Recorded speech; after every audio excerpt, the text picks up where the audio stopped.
Alright. So, let's try this. This is our first time trying one of these sort of gameplay recordings, pseudo podcast things. And we're hoping to get these out maybe once a month or so, but we'll see. And That's the aim, it yep. occurs to me we have not introduced ourselves yet, so we should probably introduce ourselves and this game that we're working on here. Who wants to go first? I'll go first here since I'm hogging the mic at the moment. I'm Alexander Goldberg, and I'm the lead designer and programmer of this here game. And if you'll introduce yourself, and then we'll introduce the game. And yes, hello, I am Alex Gifford. I am the co-developer of the game, working on, more specifically, art assets, sound design, and any other responsibilities that crop up. You do great assistance with editing together our social media videos and music and recording stuff. I suppose in a certain way I am the social media manager, which is an interesting title. I never thought about it that way, but yeah. Yeah, well, without you, our video assets on various platforms would be a lot lower in quality. So, Appreciate you saying speaking of that, this is our game. It's called They Dug Too Deep, dwarf-themed roguelike. And we're just going to sort of play it a bit to hopefully not run into any bugs and talk a little bit about the design. Yes, indeed. All right. So we'll skip over the tutorials. But yeah, I think a good way to start would probably to just talk about the actual game concept itself. Yeah, that seems fair. This is, like I said, a roguelike. It's actually inspired by a 16-bit game from, I want to say, 1996 called Drainstorm, where you're a little, sub going down shower drain, I believe. Yep. But we wanted dwarves and underground and doing stuff like that. The original concept is very fun, but yeah, for theming, this is probably a little bit more up our alley and hopefully a little bit more widely appealing. Pretty much. Although the current version of the game, which incidentally, while this game is scheduled for release in middle of February, but if you go to Steam, you can check out the demo right now. Yeah, this version that we are playing right now is pretty different from the sort of initial concept. Things and like may still be from the final product, but who knows how things are going to go. Yeah, continue. I think it's relatively settled in at this point, but Yeah, there may be close. some changes, as you say. This is not necessarily this is not representative of the final product. No guarantees. I mean, like a noticeable difference from very early versions is that this darkness that is engulfing the whole level, which I'm actually going to turn on the lamp so people can see a little bit better. This darkness was not intended to be the default in the initial concept. It was like an extra sort of thing that could happen on some levels. Right. I had actually forgotten about that it had started as a environmental hazard specific to certain stages. Nope, but it turned out that we felt that it added sort of attention to levels that was lacking in early builds. Right. So we ended up just saying, you know what, all levels are going to be dark.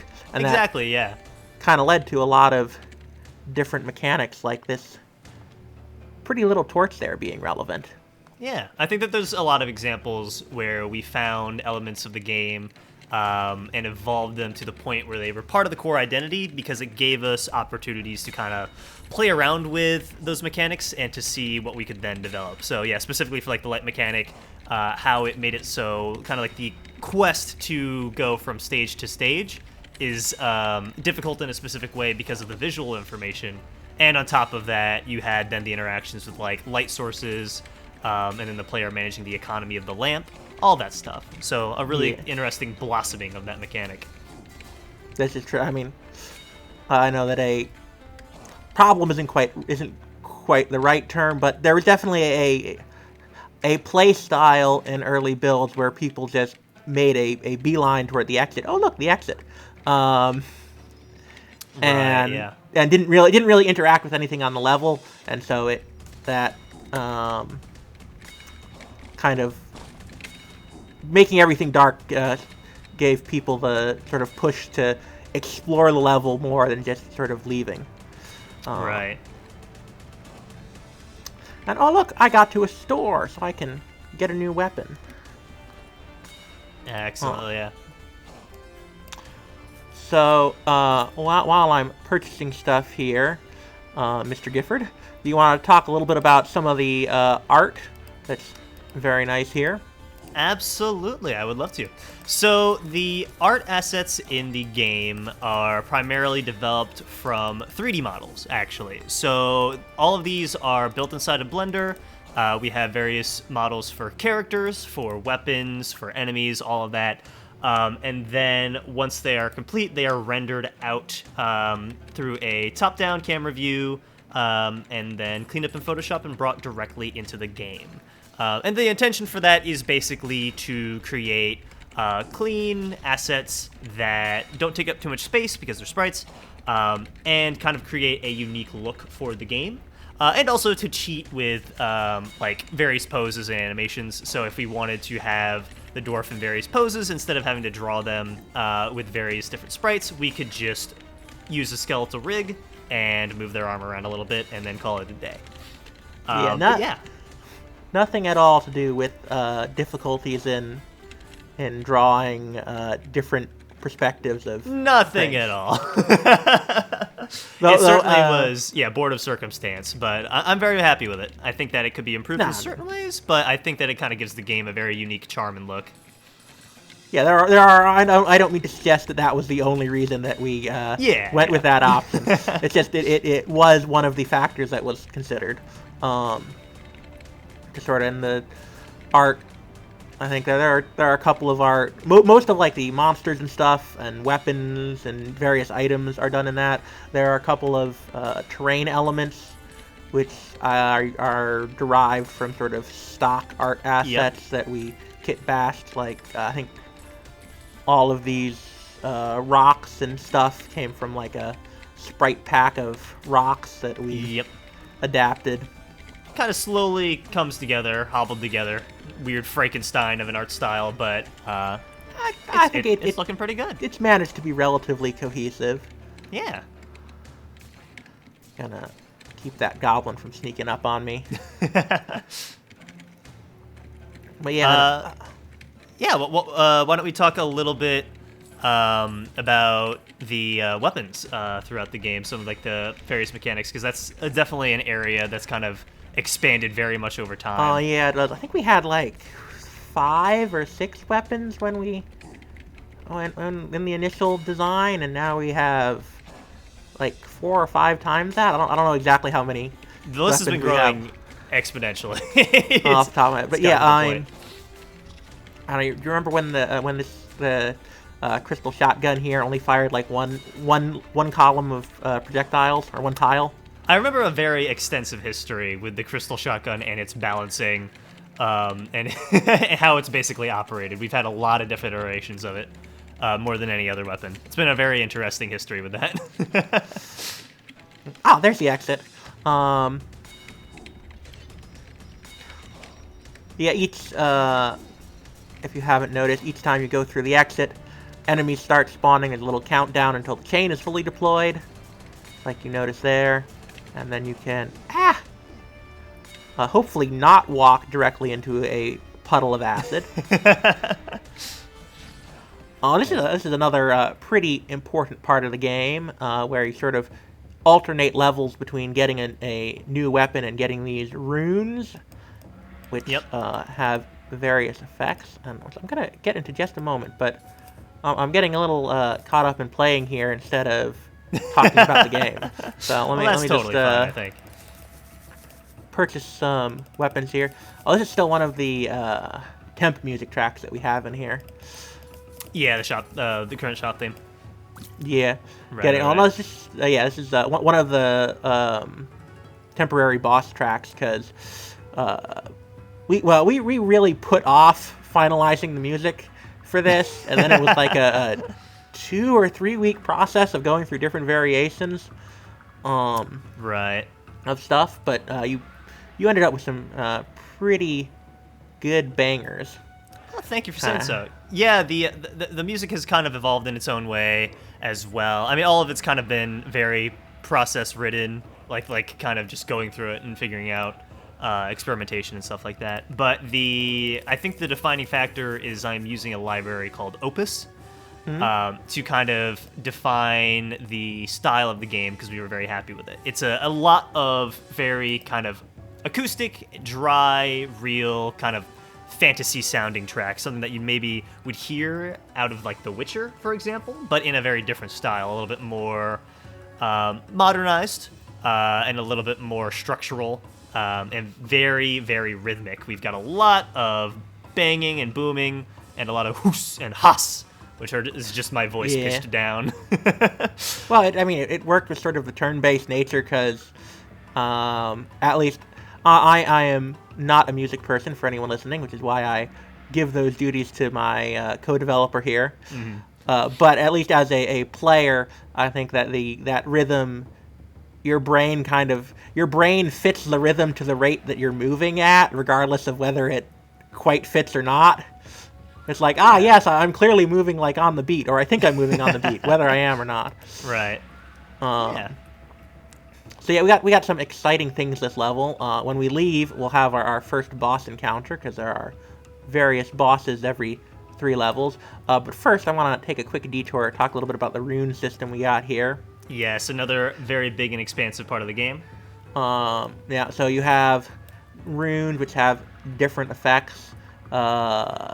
This one, let's see. Whenever you take damage, all the enemies around you are like lit up in a little light source briefly, and I think we're gonna put that on. This one lets you sort of regenerate some mana when you're hanging by a torch. And there are just various effects. There are some which like increase your like how many projectiles you fire, or let you sort of fly and ignore pit traps and such, or one that lets you shoot lightning bolts or disintegrate enemies nearby. Yeah, this is another big aspect of the game that really opens up a lot of options for the player. I mean, I think that's one of like the main aims that we have. We're both very big fans of the roguelike genre, and I think that one of the biggest appeals of that is how different each run can feel and how much agency you can have while kind of playing through that. So we've got the weapon selections that you can do every so often, but I think more importantly, the rune selections that you have, which can very, very much change how you play and how you act. And designing them has been very interesting as a process, and I think you've done a really good job with expanding out all the different things that you can do.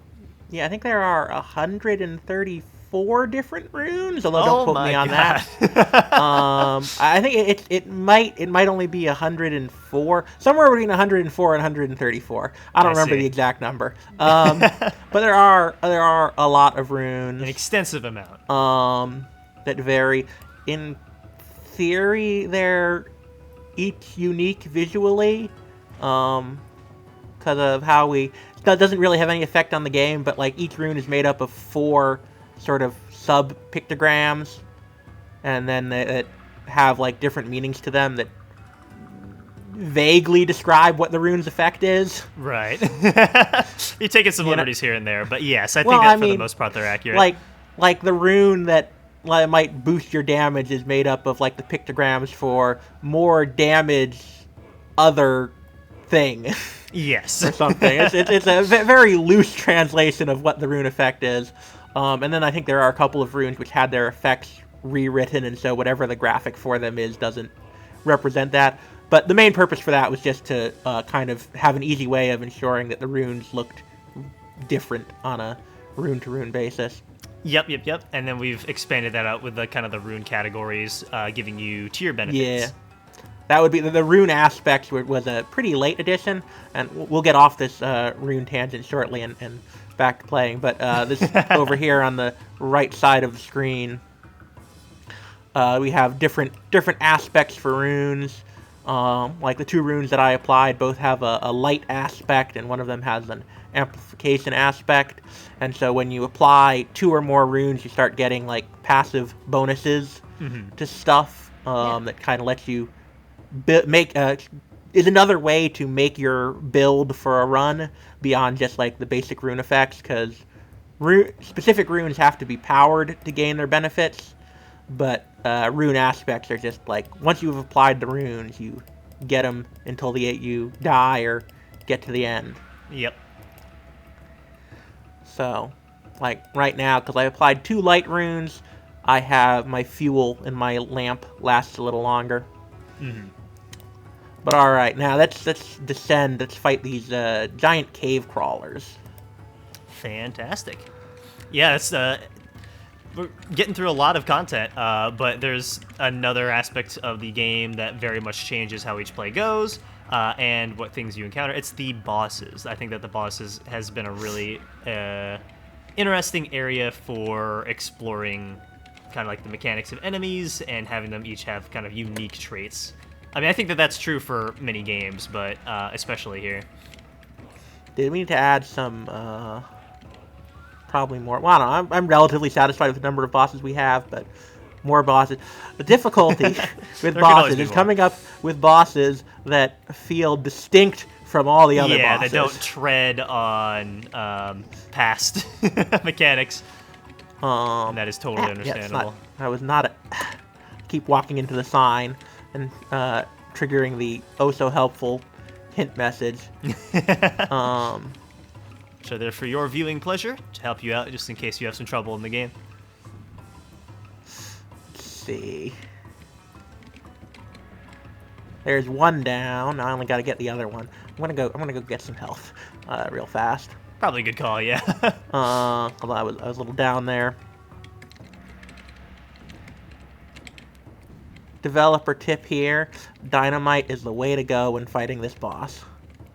I am very glad that that's a main staple of the player's kit, to have dynamite at all times. Yeah. I'm just gonna showcase why it's a bad idea to use other things. It's because you shoot them and then they split in half, and then that's just a bad time for everybody. That's just that's a bad time for all. I think I just blew myself up with my dynamite there because I was trying to be fancy. Can't blame you for that. Alright, come on. Now he's running away from me.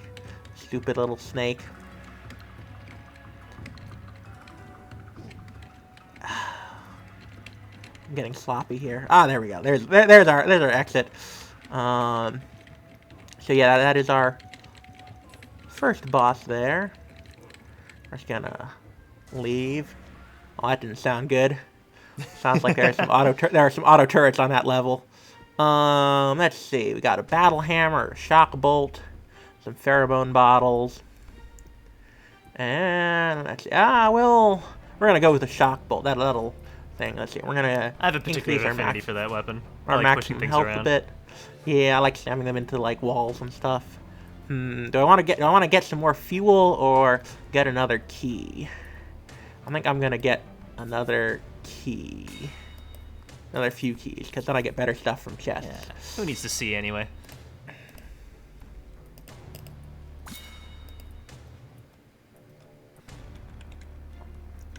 Alright. Yeah, it's just a little anecdote.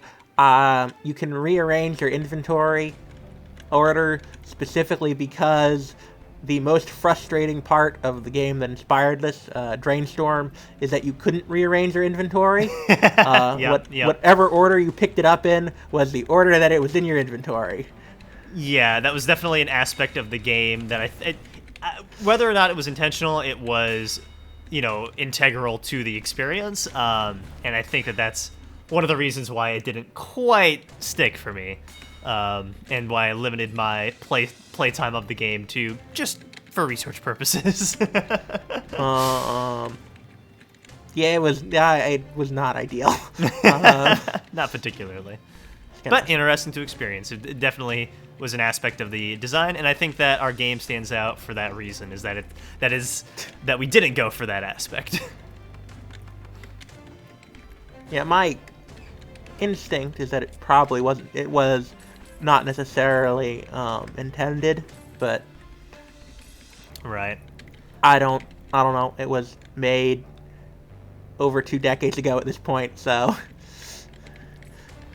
And who knows? I suppose on that topic, would you say that there was any particular kind of design philosophy going into this project that kind of made it different from our previous 2 titles? Anything that kind of made it stand out? I don't know if there was a lot on my end. I mean, I have design philosophies that are consistent across most of the games that we've done, which is try to sort of think about things in terms of risk and reward for stuff, like, and what sort of have a primary goal for what experience do you want from the game? Do I want the game to evoke? Right. And in this case, it was, sort of, I wanted you to be like kind of be exploring around an area and things sort of getting tenser, and you can hang around and get more loot, but then things start getting more dangerous. Yeah, the longer risk you hang and around, reward experience. is I admit not necessarily not some sort of groundbreaking concept for a game. I don't think it needs to be, as long as it's fun. Yeah, as long as I'm relatively happy with the execution. I think if I blow this thing up, I'm gonna get caught in the explosion because it's sitting next to a pile of oil, and I was correct. Wow, some environmental hazards for you. Somewhere, and now I need to find. Oh, there's the winch. Let's see. I'm gonna see. We have maybe 8 minutes left till we get to a half an hour, which is about what we're aiming for this thing. Sure. Yeah. So I'm gonna see if I can speed run to the second boss from here. All right, a little bit of a challenge. Let's see. Let's be. All right. I'm just gonna, just shoot static stuff or shock bolt stuff in all directions. Yeah. And just keep them all away. In the interest of adding even more things to your mental plate that you have to juggle, did you want to talk at all about how the quantity of enemies was actually very different at the beginning of the game as well, when we were originally designing this concept? I mean, I can. I don't know if there's a whole lot to discuss there. There used to be yeah. a lot more enemies. It turned out way too hard, so we reduced the number of enemies. Yeah. The quantity of enemies has been altered a lot of times. Although I do remember at the very, very beginning, that was actually kind of an aspect of the game that very much became a part of it, was having a large quantity of enemies that rushed you and combined with their corpses remaining on the field. And that kind of developed dynamic environment aspects. So navigating around the enemy corpses, and seeing how both the AI of the enemies would navigate around them and how you would kind of dodge and avoid them. Combining that with the mining aspects of the game was kind of, I think, what really kickstarted, at least for me during playtesting, kickstarted the identity of the game, being like, oh, so this is kind of how it feels, this is what it's like, and it's very fun. And I think that we'll just call it for the evening here. But maybe in our January recording we'll make it further. Once again, I'm Alexander. This is. That was your cue to give your name. Oh yes, Alex. This is our dwarf-themed roguelike. They dug too deep. You can check out the demo on Steam, and it should be released sometime middle or end of February. Thank you so much for listening if you got this far. Yeah. And hopefully we'll talk to you in a month.